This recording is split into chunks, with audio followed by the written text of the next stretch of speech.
Ahí está.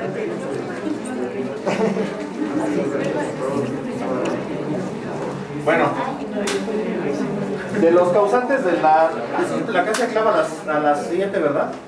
Que ya nos quedan 20 minutos. Ok, ya, seguimos.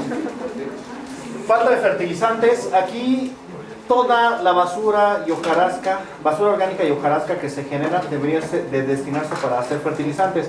Sin embargo, es sepultada para generar metano y calentar el planeta. Falta de biopesticidas y bioherbicidas. Realmente también el potencial de algunas cosas que se utilizan como desperdicio es enorme para generar biopesticidas. Por ejemplo, a ver un pesticida orgánico que le sepan que hacía la abuelita o su mamá o la tía. Ajo, plátano, tomate, el hongo de la naranja. el hongo, los hongos de los cítricos y de los panes y de las tortillas para las hormigas. Exactamente. Entonces son biofertilizantes, biopesticidas y se están desaprovechando. Entonces eso es así que la oportunidad es de quien la aprovecha. Desertificación, inundaciones, infecciones de huertas. Eso también lo vamos a ver en una presentación especial que es cultivo. Bueno, hablando de cultivos. ¡Ay, es que no toque esta cosa!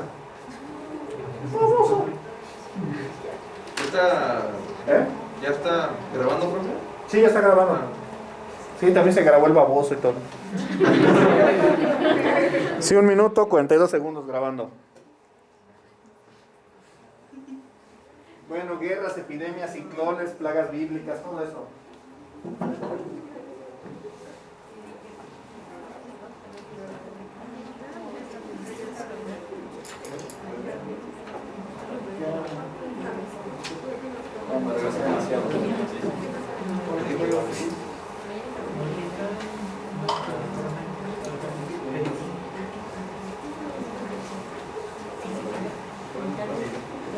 Que también otra cosa que realmente, y de esto sí quisiera enfatizar, y qué bueno que se va a grabar, gran parte del daño a los terrenos de cultivo se debe a los plásticos. Todas estas cochinadas que se supone que dicen que se van a reciclar, no se reciclan.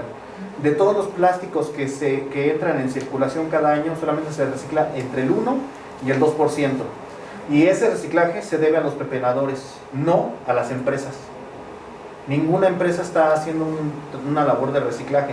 Y de las peores, que es la que más se da golpes de pecho, de ay, por mí tienen agua, Coca-Cola. Y todo esto, cada vez que compras estas lindas bolsitas, le estás haciendo un daño al planeta. Bien sabroso. El unicel, no se diga. Y peor, las que tienen aluminio.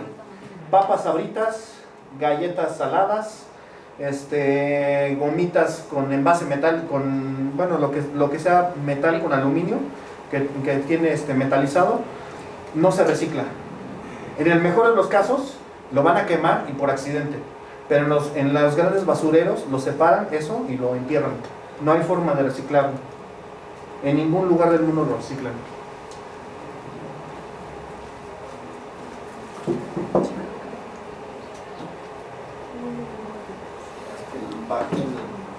Ahí está.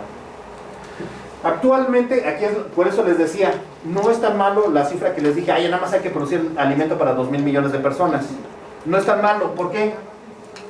Porque se está produciendo actualmente alimento para 10.5 mil millones de personas. Eso significa que se tira el alimento para alimentar a 2.000 millones de personas y media. 2.000 millones y medio de personas. Esto significa que se pierde aproximadamente el 21% de los alimentos en desperdicio neto, y la mayor parte es en centros comerciales. Cada vez que compras en centros comerciales ayudas a este problema más severo. 80% de ese desperdicio en la industria se hace en la manufactura y comercialización. Y es una labor bastante desagradable, por ejemplo, de los pepenadores que trabajan así, de que les llegan 2 toneladas de jamón revueltas con jabón, para que no puedan reutilizarlo ni consumirlo ni nada. Entonces no solamente estás tirando 2 toneladas de jamón a la basura, sino que también estás desperdiciando jabón para que ese jamón no sea comestible. Bueno, detergente, para que el detergente no permita que te comas.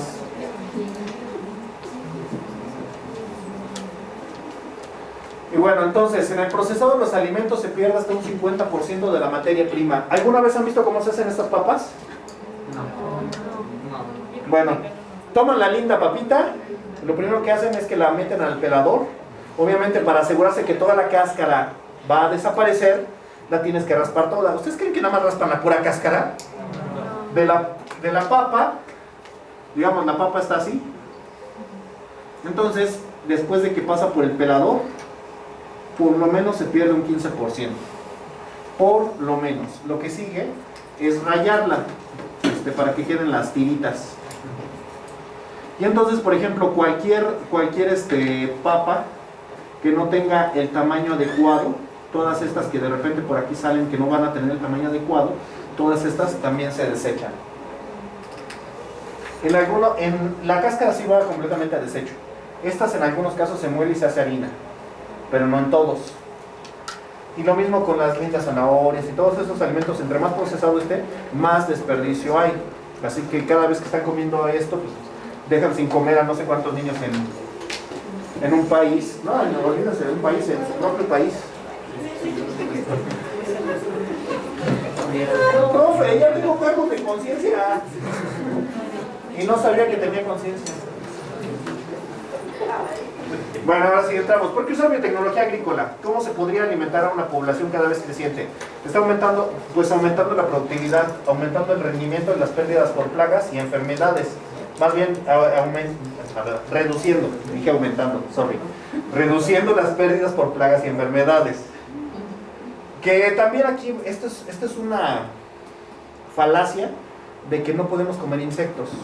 A muchos comer insectos les es hasta repugnante, otros sí se van al super extremo de que los insectos son proteínas 100%. ¿Con qué método miden la proteína de los insectos? Para los que dijeron que es 100% proteína de un insecto, ¿con qué método lo hicieron? Kelda. El método de digestión con Kelda consiste en que digieres literalmente con ácido sulfúrico todo. Y entonces se libera nitrógeno amoniacal, el cual vas a atrapar con hidróxido de sodio. Entonces la proteína se convierte en amoníaco. Pero ¿qué crees? Que el amoníaco también se convierte en amoníaco. La orina también se convierte en amoníaco. Y entonces insectos que acumulan cantidades industriales de urea, como las cucarachas, salen con cantidades industriales de proteína, según Kelda, según el método de Kelda. De hecho, no se llama determinación de proteínas por Kelda, se llama determinación de nitrógeno amoniacal, que no es lo mismo. Si quieren determinar proteínas, hay muchos métodos. Está Peterson, Bronsted, Lowry, Bradford, Buret, etcétera, etcétera, ¿no?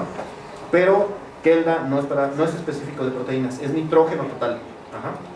Entonces, pero bueno, muchos insectos, y de hecho, como vamos a ver más adelante, esa presentación la hice especialmente para esta generación, no la tenía hace unos meses, de que algunas plantas que tienen daño por insecto tienen propiedades que pueden ser benéficas para quien las consume, pero lo vamos a ver más adelante. Y obviamente entonces en muchas culturas los animales que se comen las plagas también hacen, tú te comes el maíz, pues yo te como a ti. Pues aquí en México el tlacoche, te comes mi mazorca y yo te como a ti, mendigo hongo, ni se te ocurra. Bueno, otra forma de combatir también la crisis alimentaria, pues es aumentando el valor nutricional de los alimentos.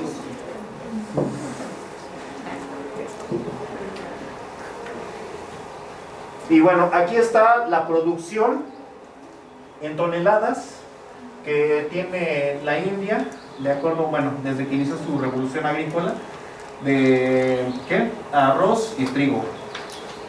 Vean cómo balanza, o sea, también, la población de la India también tiene más o menos la misma curva de crecimiento, pero también está produciendo cada vez más, y es por la revolución agrícola.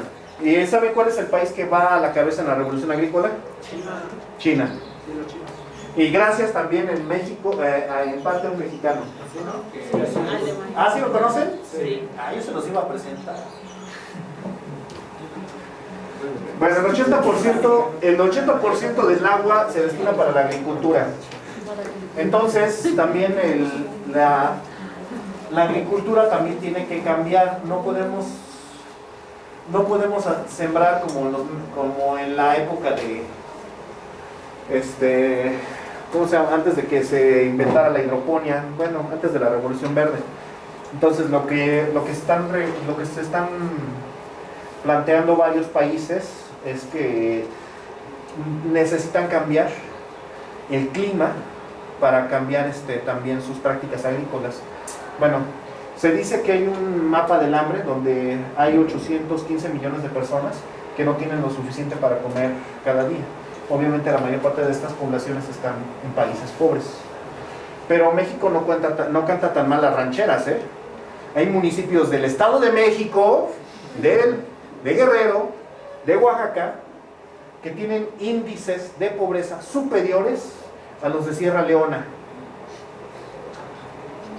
Y esos informes se hicieron antes de que llegara el narco. Actualmente ya no pueden pasar a hacer los censos porque ya no se puede. Pero supongo que las cosas no han mejorado. Es que yo estuve trabajando para la UNICEF un ratito. Más bien haciendo servicio social. Bueno. También quiero que separen acá lo que la información oficial de la información real. En la era nazi se hizo eso de que una mentira, si la repites muchas veces, se va a convertir en verdad. No es cierto, sigue siendo mentira. Que se la crean es otra cosa, pero sigue siendo mentira. Existen más de 500,000 becas de investigación para proyectos para quienes logran convertir residuos industriales urbanos en aditivos o componentes para alimentos. Y, por ejemplo, Nestlé es de las empresas más sucias en esto. Se ha encontrado que Nestlé elaboraba leche con cosas que son incomestibles. Y, por ejemplo, es más, ni se sorprendan, ustedes también han comido basura sin que se den cuenta. ¿Por qué creen que los chetos son inflamables? ¿Por qué creen que los chetos son flamables? ¿El maíz es flamable? Caray. Bueno.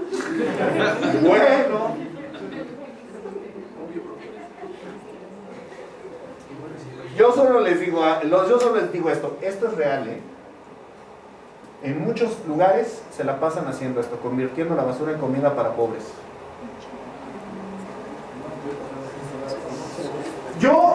Si ustedes tienen